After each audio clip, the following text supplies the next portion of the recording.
queria voltar essa coisa que você está falando do Uno, porque isso aí exatamente não importa em que época que você falou isso. Porque a sua obra tem um fio condutor que vai e volta, como aquele oito interior. Ela vai, ela volta, ela vai, ela volta e ela vai se desmembrando em muitas coisas. Mas é lindo porque você faz uma coisa poética falando, por exemplo, Lúcio do Negredo, Sua Sombra, foi a única vez que eu vi esse título com a sua sombra. Depois eu vi só Lúcio do Negredo. Falei, mas cadê a sombra? Aí, Pedro, cadê a sombra? Ruth, deve ter, se você ver, porque tem. No caso, as sombras eram o mais sólido e concreto nessa obra. O Lúcio do Negredo começou como uma obra... Ele começou com uma pequena questão que está... Ele começou com essa questão. Ele implica essa pequena questão que está no texto do Wittgenstein sobre as cores, ao ele analisar a percepção do negro. O negro, quando ele é brilhante, e é quando você o percebe, ele não é negro. Uma coisa negra sem fundo, você o percebe como alguma coisa que está ali, porque ele brilha de modo diferente. Então, nesse brilho, na descontinuidade desse ponto brilhante com o resto da superfície escura, que não reflete a luz, você identifica aquilo que não reflete a luz, que não é negro, e você identifica o negro. Então, esse momento de lucidez, de luz, ele faz com que o negro seja negro, embora ele não seja negro onde ele tem luz. O Negredo é Bom, para ilustrar um pouco, o Negredo é uma das fases daquilo que na alquimia são processos de transformação da matéria. O Negredo seria aquilo que é equivalente ao começo dos trabalhos em direção à lucidez, em direção ao brilho, em direção ao brilho do ouro, ao brilho do diamante. Freud tirou a sublimação dos alquimistas. Do substancialismo, do pensamento da química substancialista, né? Onde, curiosamente, essa química substancialista ela é herdeira da antiguidade, possivelmente do primeiro pensamento, onde se formula um saber que já era dado no Antigo Egito, que era o saber das fundições, das tinturas e da medicina, ligado ao sagrado, que era praticado pelos membros do clero que recebiam as iluminações divinas e que transmitiam o saber que era iluminado por transmissão divina. A um certo momento, no segundo século antes de Cristo, aparece um alquimista, hoje em dia chamado um alquimista, que é conhecido como o falso Demócrito, cujo nome é Bolos de Mendes, que era um pensador que tinha conexões com o Oriente também. E Bolos de Mendes pelo menos é o primeiro texto que a gente conhece, onde aparece claramente a formulação de que a natureza é amiga da natureza. Quer dizer, nesse pensamento antigo, que tanto me interessa hoje em dia, eu já vou encontrar esse mecanismo que, de algum modo, também funda a poética, porque é um pensamento analógico. É um pensamento analógico que vai formar um pensamento teórico, que vão construir as teogonias todas, que vão construir as cosmogonias todas, e que está na base do pensar e na base da construção de uma subjetividade que eu acho que é mais ampla do que a questão que se coloca na modernidade, que é uma questão da subjetividade. Quer dizer, o fenômeno hoje em dia, quando se fala da modernidade, se pretende que haja sido superada essa questão da modernidade, ou seja, da descontinuidade do sujeito e da tentativa de continuidade a partir de 3 pontos. O que se pretende que esteja superado é apenas um momento de historicização dessa modernidade. Quer dizer, a rigor ela continua vigente, tão vigente quanto as estruturas arcaicas eram vigentes durante a modernidade. Quer dizer, quando você faz a análise mítica, ou você vai, o Freud mesmo, que vai recorrer a todas as construções míticas para encontrar alguns conceitos que vão ser instrumentalizados na construção da psicanálise, ele está lançando mão não só daquele mito preciso, mas da construção inteira. Ou seja, há uma vigência dessa construção que continua na subjetividade, como a da modernidade hoje também. Apenas o campo se tornou mais amplo. Primeiro, você está falando uma coisa que eu estava pensando aqui em associação livre, que o Freud vai dizer que a única realidade é psíquica. Aí você faz a seguinte declaração, eu acho que é na Luren Augustin, você disse assim, aspas, a diferença com o que vinha fazendo antes Me lancei algumas aventuras completamente às escuras. Ofuscado por um excesso de luz, um sentimento muito poderoso. Eu pus a mão na massa, literalmente. Deliberadamente me coloquei nesse retorno ao fazer com a mão, sem nenhum elogio a isso, mas com a ideia de que aquilo que a mão fala é fundador. Quando você volta a fazer com a mão, você de algum modo se reencontra com o arcaico, com as matrizes. E aí eu me arrepiei toda porque eu vou voltar ao texto do Freud de 1919, não importa, mas é o que ele diz, aspas, é como se cada um de nós houvesse atravessado uma fase de desenvolvimento individual correspondente a um estádio animista dos homens primitivos, como se ninguém houvesse passado por essa fase sem preservar certos resíduos e traços dela, que são ainda capazes de se manifestar e que tudo aquilo que agora nos surpreende como estranho satisfaz a condição de tocar aqueles resíduos da atividade mental animista dentro de nós e da Isso é metapsicologia? Isso é Unheimlich. Unheimlich, é de arrepiar.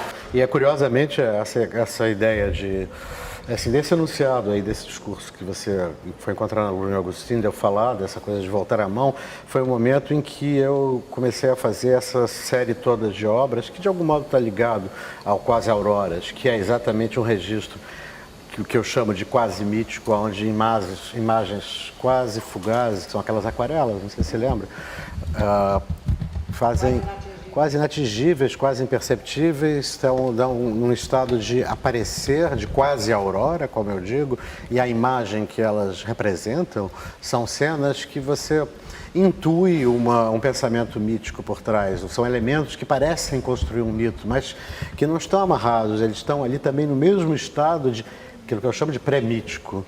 Ou seja, na manifestação seria um momento fenomenal da percepção do mundo, onde as coisas ainda não fazem sentido, onde mesmo o mito ainda não se construiu.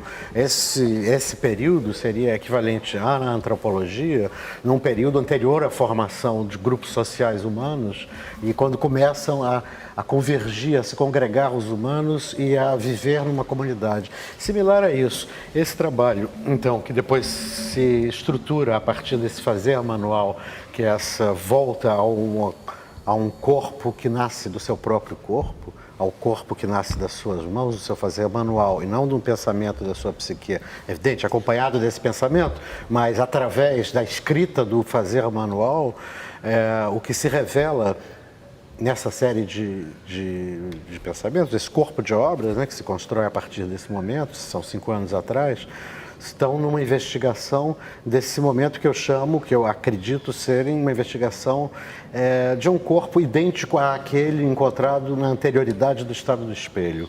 E que, através da energia de conjunção, esse é um conceito produtivo, que tem na manifestação do amor a sua excelência, a construção de um corpo que seja esse corpo do amor, ou seja, da conjunção pura, que é similar ao estado pré-espectral, mas que é já na vida adulta.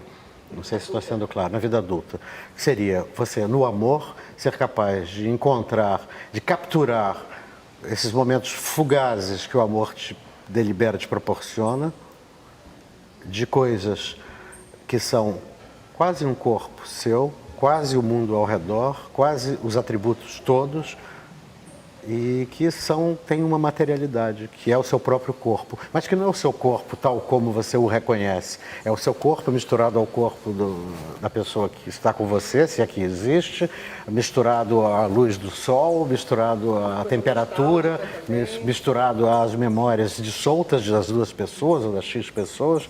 Quer dizer, essa ideia de que no amor, que seria a excelência da energia de conjunção, que é aquilo que permite a fala, ela funda um outro corpo. E trazer esse outro corpo, consolidar esse outro corpo, é trazer a presença dos outros, a presença do outro, do espectador, a possibilidade de se identificar com essa continuidade, com essa noção de totalidade que são esses momentos fugazes. A tentativa de capturar isso é que é... O resgate desses momentos fugazes só se dá na plenitude da linguagem, quando a linguagem ela se coloca como o centro da subjetividade. Na antiguidade, dizia-se que a palavra sagrada era a palavra em língua egípcia, que ninguém sabe como soa, qual é a sonoridade disso. Quando o saber no Egito migra na Alexandria e se confunde com o saber nascente na Grécia, começam a haver as traduções dos textos sagrados e dos textos ditos alquímicos, que são os textos que equivaleria ao saber teórico, né? Porque se transmite um saber fazer, né?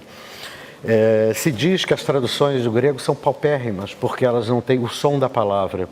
Então, eu falo dessa presença de uma escultura, por exemplo, como algo de sagrado.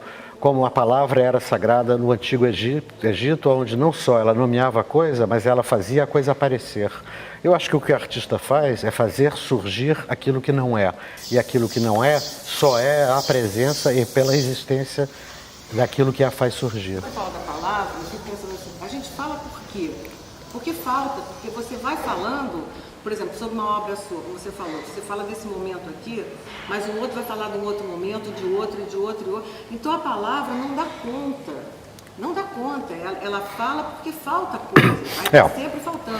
Quer dizer, o que a gente busca é a atualidade da palavra, quer dizer, é naquele momento onde a coisa se instaura.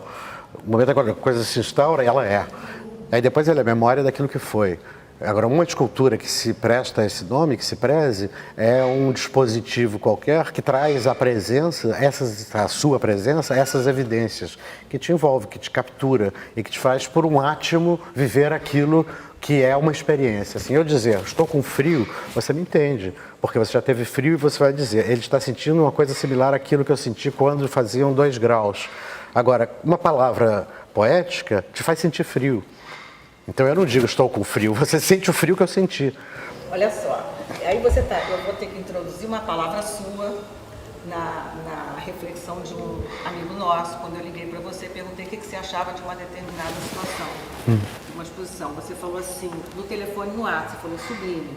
E eu arrepiei inteira. Eu quase chorei, desliguei o telefone e fiquei assim, em estado de choque. Falei, não consegui entender aquilo. Tempos depois, eu fui um dicionário, nós já conversamos sobre isso. Eu fui um dicionário, mas não foi um dicionário de psicanálise. Eu fui um dicionário... Foi a sublimação. Do Aurelião. E ele fala, dentre outras coisas, quase inatingível. Foi outro foco, porque eu não entendi o que é quase inatingível. Mas capturei aquela frase e botei quase inatingível. E muito tempo depois, que são os conceitos do Freud nas tragas, que é só depois. Primeiro veio o punch, veio o tunga. Isso é um ato psicanalítico. Você faz uma porrada desses atos psicanalíticos, você não se dá conta disso, mas faz. Só nessa palavra, ela se desmembrou. E aí, quase inatingível, eu disse, gente... Ele está falando real. Mas esses atos psicanalíticos, você chama do interior da psicanálise, você o chama assim, mas a iluminação na tradição Zen, por exemplo, é isso. O mestre diz uma palavra que não tem necessariamente a ver com o contexto, mas ela produz um efeito de basculação, como você diz, que traz o real intenso naquele momento. Eu acho que essa é a função da arte. É essa a função da arte. Esse é o centro da arte. Agora, te mobilizar para onde? Se hoje em dia se fala de arte sociologista, arte feminista, arte não sei o que, arte não sei o que lá, são instrumentalizações, bem como a psicanálise pode ser instrumentalizada no interior da empresa, como foi quando chegou nos Estados Unidos. Mas o pensamento artístico mesmo, o que interessa é esse bascular, é esse tornar real e presente aquele instante. E aí eu me lembro do Fernando, o gerente, seu gerente. E quando ele diz assim no documentário sobre a sua obra que passou na televisão, tem vários depoimentos de vários artistas, de vários colecionadores, não sei o quê. O Fernando, se não me engano, foi dos últimos, se não foi o último. E ele diz o seguinte, a gente olha para... Eu vou repetir, porque... A gente olha para a obra do Tung e faz assim, vira uma peça, você fica assim, porque você não consegue... Então esse que dá em você faz você dar a volta nela toda e, tipo, aceitar ela como realmente uma nova entidade. Por quê? Porque não tem palavra. Não palavra. Não tem, é um vácuo, é um buraco, é um momento de... O que é isso? Alguma coisa te invade de uma tal violência, de uma tal força, e os efeitos vêm depois. Eu vou entrar no conceito de sublimação, que é do Freud, onde o Freud tira isso. Claro que se falava de sublimação muito antes, mas o Freud ele conceitua isso dentro do campo da psicanálise. E sublimação, sublime, o sub não é inferior, é em latim, é alguma coisa que vai elevar, né? Alguma coisa que está para além do campo. E o Freud vai dizer que falar em sublime, em sublime, você está falando de pulsão. E pulsão, ele diz, é a nossa mitologia, nossa da psicanálise. Toda pulsão é sexual de vida e morte, é eros e thanatos. Se por um lado, o fim último do homem é thanatos, porque você vai morrer mesmo, a pulsão de vida ela vai empurrando esse final para mais adiante, uns mais, outros menos. Mas se por um lado ela é morte, ela é pulsão de morte, a origem dela é vida. É eros, completamente eros, porque você sai de um campo da inércia, do inorgânico, você vai para o campo da pulsação. Ela é mineral e ela se torna orgânica. Quer dizer... E você, em vez de pegar o objeto mulher, o objeto homem, você pega o objeto arte. Mas, ao mesmo tempo, que a pulsão é de morte, a sublimação exige uma tensão muito grande. É isso que eu queria que você falasse, a tensão que te leva na construção de uma obra. Você está... É muita vida ali. Mas estamos falando da pulsão e os nomes da pulsão. Quer dizer, a gente pode indicar esse nome da pulsão dentro da mitologia grega e chamar de Eros. E como Duchamp diz, Eros c'est la vie, ele faz esse jeu de mots, né, falando de Rose, que é o codinome que ele se dá, né? E é evidente que Eros cumpre, dentro da mitologia, dentro do pensamento mitológico grego, a mesma função que a pulsão sexual, de natureza sexual, que o Freud anuncia. A gente pode chamá-la também, como eu a nomeio, de energia de conjunção. E é evidente que a energia de conjunção, como Eros, como a pulsão sexual, pode ser negativa, ausente, né? Pode ser mineral, não orgânica. A conjunção da ausência da pulsão sexual, da pulsão erótica de Eros, ou da energia de conjunção, só pode ser capturada pela energia de conjunção. E para essa captura se dar, é preciso que seja um espaço contínuo, um espaço topológico. Isso vai ficando mais complexo. Vamos tentar falar de outra coisa. Curiosamente, a gente estava falando das construções desses objetos que eu tento capturar. Um corpo nesse estado e a outra disposição que você vê à sua presença frente a esses objetos é uma continuidade entre elementos inorgânicos e elementos orgânicos, ou entre elementos que são representacionais de uma corporeidade e aqueles aonde você não pode admitir a sua corporeidade dada a natureza daquele elemento. Uma pedra de cristal de rocha desse tamanho, você não se vê sendo uma pedra, você não se vê tal qual uma pedra, aquilo é exterior a você. Já uma forma arredondada, orgânica, em borracha, te remete a um corpo, a um fragmento de corpo, a uma construção, uma percepção do seu corpo, do corpo de alguém. Colocar isso em continuidade é criar, é trabalhar com essa tensão de fazer com que aquilo que é antipático se torne simpático. Ou seja, aquilo que é não erotizável, que não é casável, se case. Mas quando você pega uma pedra que não tem forma de corpo, não é erotizado, mas você captura essa pedra, alguma coisa te levou a segurar isso? Exatamente, mas se trata de trazer à tona, de dar a ver essa energia que é capaz de transformar aquela pedra em seu corpo. E isso é um dispositivo, isso é uma frase, isso não é uma palavra. Quer dizer, não se trata só da presença, quer dizer, aí dentro da minha construção, meu modo de construir, não se trata apenas de apresentar. A mera presença das coisas não é suficientemente retórica no universo que a gente circula para se impor tal. É preciso uma construção para que ela apareça. É preciso coisas que não são ela para que o que é ela nela apareça. Então são essas construções que eu tento fazer de um corpo e transformar esse corpo, que é por natureza, você o sente orgânico, metaboliza, respira e vive, de fazê-lo incorporar aquilo que é inorgânico, que não tem uma vida, etc. Nisso você estabelece uma continuidade, uma ruptura da sua pele, da sua superfície, em extensão ao mundo que o circunda. É evidente que não se consegue viver nisso, a intensidade disso, continuamente. São momentos que se capturam, são construções que exigem um trabalho, né? Mas a sua obra tem isso. A sua obra está cheia disso, não é não? Tá cheia disso, espero. A sua obra, ela não pode ser mais sensual, sexual, erotizada, com os elementos todos da mulher, do homem, do falo, do dedo que aparece desde os primórdios, vai atravessando o dedo das mulheres que se colocam um na boca do outro e no pênis, olha aí, vira um pênis no ânus, na vagina. E nesse trabalho das esculturas, que é uma coisa linda, porque você pega um rosto de mulher, eu vejo um rosto de mulher ali, e você divide esse rosto, nós estamos voltando ao estádio do espelho, em dois lugares, em duas faces que se transformariam em um. E no meio disso tem um pau, tem um pênis, tem um dedo enorme, que pode ser um pênis, pode ser um dedo, pode ser um pau, pode ser um falo. Pode ser um falo. E no significado do falo e dessa coisa do dedo, é preciso lembrar que o dedo, evidentemente, está associado à sensualidade, mas está associado ao fazer das mãos. Né? É o menor elemento da sua mão, é o dedo, né? O que nos faz homem é o quinto opositor. E é esse mesmo dedo que aponta. Ele aponta, que ele enuncia antes da palavra. Ele diz ali. Né? Ele não diz, ele indica. De um buraco, de uma cavidade que eu vejo a vagina ali. Tem uma imagem que eu acho que é em Torino, eu acho que é em Torino ou da Pilar Corias, não me lembro. Você está falando, você está dando uma entrevista, de repente aparece uma imagem vermelha, um negócio assim, um clitóris, uma vagina enorme, uma coisa inacreditavelmente erótica, linda, sublime.